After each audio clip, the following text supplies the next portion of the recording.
जय माता की। आप सभी को दूसरे मंगला गौरी व्रत की हार्दिक शुभकामनाएं। आज सुनिए मंगला गौरी व्रत की कथा। पौराणिक कथा के अनुसार एक समय की बात है, एक छोटे से गांव में एक साहूकार अपनी पत्नी के साथ रहा करता था। साहूकार बड़ा धनवान था। उसके घर में धन या सुख समृद्धि की कोई कमी नहीं थी, लेकिन फिर भी वह और उसकी पत्नी संतान न होने के कारण बहुत दुखी रहा करते थे।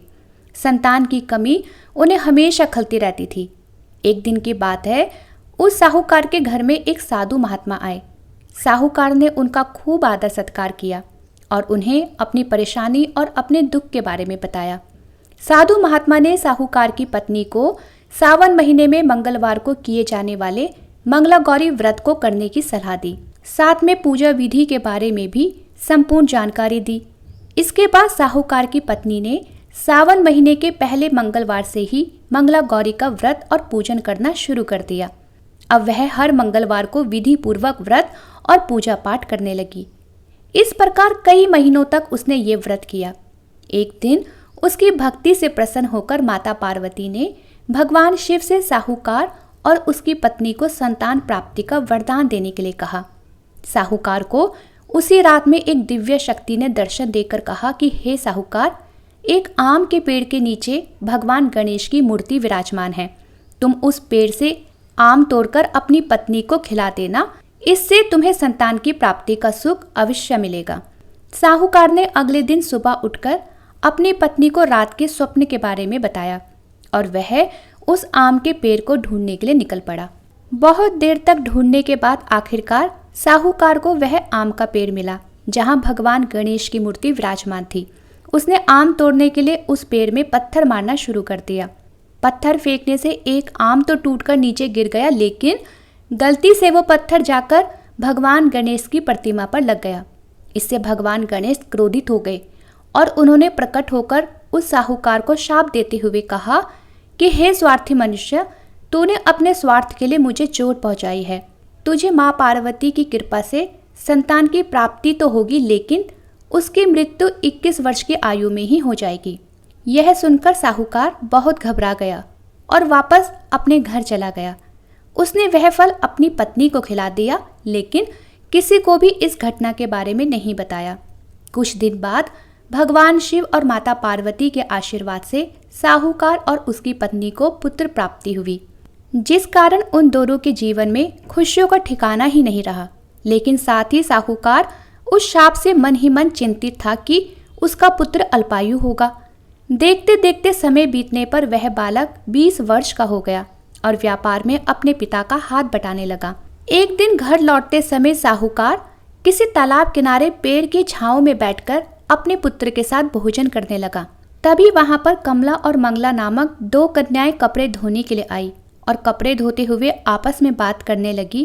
कमला ने मंगला से कहा, बहन, मैंने इस सावन मास में प्रत्येक मंगलवार को मंगला गौरी व्रत रखने का निश्चय किया है। तुम भी माँ पार्वती को समर्पित यह व्रत अवश्य करना। इससे माता पार्वती प्रसन्न होती है और उनकी कृपा दृष्टि भी अपने भक्तों पर बनी रहती है। इस व्रत को करने से मनोवांछित वर और अखंड सौभाग्य की प्राप्ति भी होती है।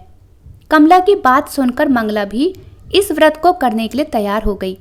दूसरी ओर साहूकार ने उन दोनों कन्याओं की बीच की बात को पूरा सुन लिया और अपने मन में सोचा कि यह कन्या मंगला गौरी व्रत करती है, इससे इसे अखंड सौभाग्य की प्राप्ति होगी। तब तो ये मेरे पुत्र के लिए योग्य वधू साबित होगी। ऐसा सोचकर वह अपने पुत्र के विवाह का प्रस्ताव लेकर कमला के पिता के पास गया। साहूकार की गांव में बहुत प्रतिष्ठा और मान होने के कारण कमला के पिता अपनी कन्या का विवाह साहूकार के लड़के के साथ करवाने के लिए तैयार हो गया। इस प्रकार विवाह संपन्न हो गया। विवाह के बाद भी कमला विधि पूर्वक मंगला गौरी का व्रत रखना जारी रखती है।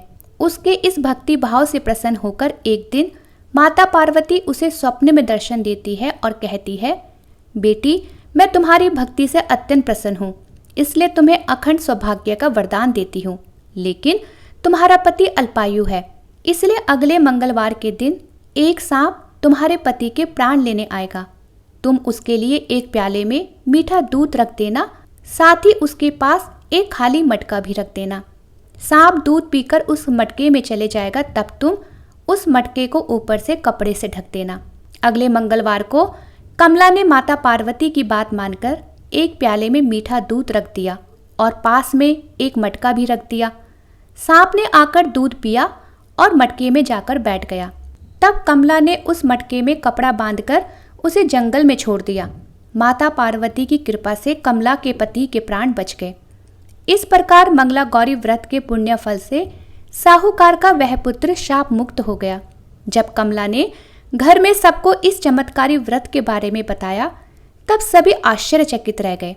उसके बाद साहूकार और उसकी पत्नी ने अपने पुत्र और अपनी पुत्र वधू को आशीर्वाद दिया और फिर पूरा परिवार सुख से जीवन बिताने लगा।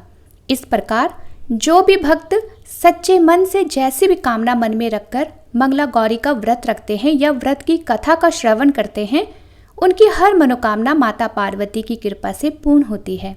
बोलिए माँ मंगला गौरी की जय, माँ पार्वती की जय। कथा समाप्त।